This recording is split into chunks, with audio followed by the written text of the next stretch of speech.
Hello everyone and welcome back to the EDH Jank Center, your source for everything Commander and everything Jank. I'm your host Jordan or Prairies, and this is the Bulk Pile, a monthly series where we rifle through that pile of bulk you've got lying around and find 5 janky, budget, or underutilized cards that we can fit into decks. It may not always be easy or good, but we're gonna try our best because every card deserves a chance to shine. Our lineup today is Viashino Fangtail, Borrowing 100,000 Arrows, Ominous Roost, Ceruli Caretaker, and Grizzly Spectacle. Now let's get started with our first card of the day, Viashino Fangtail. 2 red creature Viashino Warrior from Ravnica City of Guilds. You can tap it, and Viashino Fangtail deals 1 damage to target creature or player, and it's a 3/3. So aside from this very scary art, this is just a little, it's a little pinger. And while your boy does love a pinger, this card costs 4 mana to tap and deal 1 damage. So how do we get the most bang for our buck? We pair it with a commander that synergizes and loves it for what it is. And that commander is the Tyrannid himself, Gearson Starn Kellermorph. 1 blue-red legendary creature Tyrannid human from the Warhammer 40,000 precons. It has Ward 2. Whenever this creature becomes the target of a spell or ability an opponent controls, counter it unless that player pays 2. It also has 3 auto stubs. Whenever another source you control deals exactly 1 damage to a permanent or player, Gearson Starn Kellermorph deals 2 damage to that permanent or player, and it's a 3/2. If you're a frequent watcher of my channel, you'll know I love this card. I did a deck tech on it for $30 based on Thopters. It's really awesome. You should check that out right here. So pretty simple tech here, guys. Instead of tapping Viashino Fangtail to deal 1 damage, Gearson Starn basically makes it so that we tap Viashino Fangtail and deal 3 damage. And that's already more bang for your buck until you realize that Gearson also gives us access to blue and thus access to lots and lots of untap and tap synergies. Which means only one thing.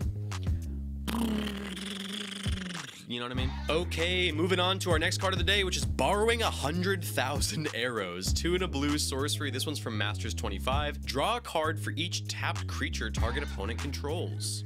When I first saw this card, I was like, yo, this is crazy. What a crazy effect. And then I realized that it was sorcery speed.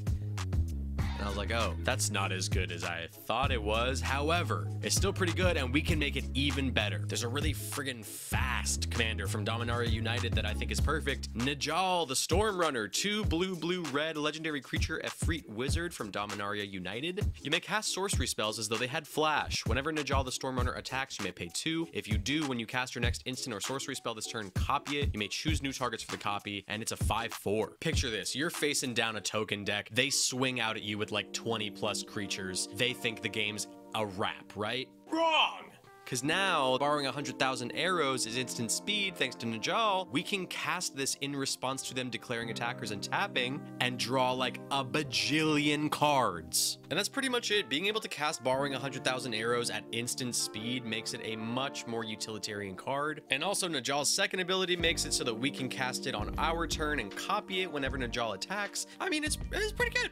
It's pretty good. All right, let's move on to the next card, which is Ominous Roost. 2 and a blue enchantment from Innistrad Midnight Hunt. When Ominous Roost enters the battlefield, or whenever you cast a spell from your graveyard, create a 1/1 blue bird creature token with flying, and this creature can block only creatures with flying. So not bad already. On entering, we get a bird token, and we get the ability to create more bird tokens if we can cast stuff from our graveyard. Only problem now is we need to be able to cast spells from our graveyard often. In comes Muldrotha the Gravetide, folks. 3 black, green, blue legendary creature elemental avatar. This one's from Double Masters 2022. During each of your turns, you may play a land and cast a permanent spell of each permanent type from your graveyard. If a card has multiple permanent types, choose one as you play it. And it's a 6/6. So again, really simple. We will be able to cast multiple spells from our graveyard per turn with Muldrotha. Muldrotha does what Muldrotha does, baby, you know. So we'll be casting multiple spells from our graveyard per turn, making multiple bird tokens that we can either use as sack fodder, attackers, or blockers if our opponents have a bunch of flyers. And for a 3-cent card, I think that's some pretty amazing value. All right, 4th card out of 5 is Ceruli Caretaker. 1 green mana creature dryad from Ravnica Allegiance. It has Defender. It has tap an untapped creature you control and add 1 mana of any color, and it's a 0/3. So this card likes to tap things. It's a mana dork that adds 1 mana of any color, which is pretty good, but we need to tap stuff in order to do that, which makes it not the most amazing mana dork in the world until you stumble upon Arkalos Lagoon Mystic. 1 black, green, blue legendary creature turtle shaman. This one's from Dominaria United Commander. As long as Arkalos Lagoon Mystic is tapped, other permanents enter the battlefield tapped. As long as Arkalos is untapped, other permanents enter the battlefield untapped, and it's a 2/4. The man himself is here to save the day. Basically, we can use Ceruli Caretaker to tap Arkalos for mana on our turn, sure. However, it's more useful, I think, to tap it on other people's turns, float the mana for whatever we need. If we need to use that mana, we will. But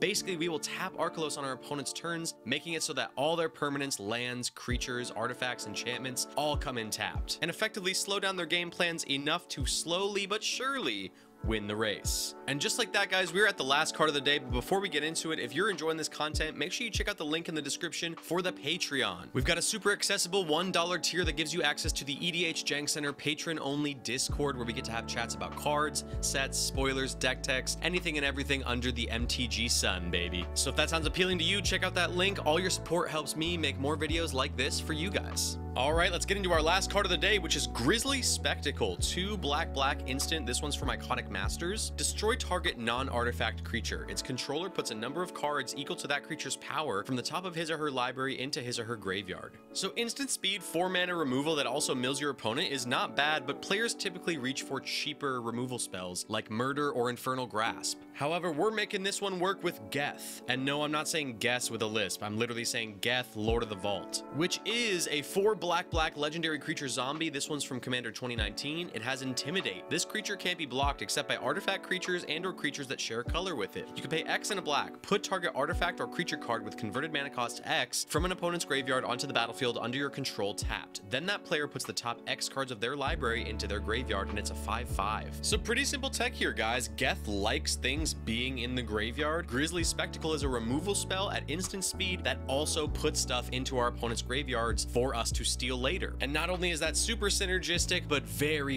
budget friendly. And just like that, guys, we have reached the end of yet another video. Thank you so much for watching. If you liked this content, make sure you give it a like, subscribe to the channel, and comment down below what janky cards you'd like me to find homes for next. Would you slot any of today's selections anywhere different? I'm always down there in the comments interacting with you guys, so come on down and have a chat with me. All right, guys, I'm out. I'll see you on the next video.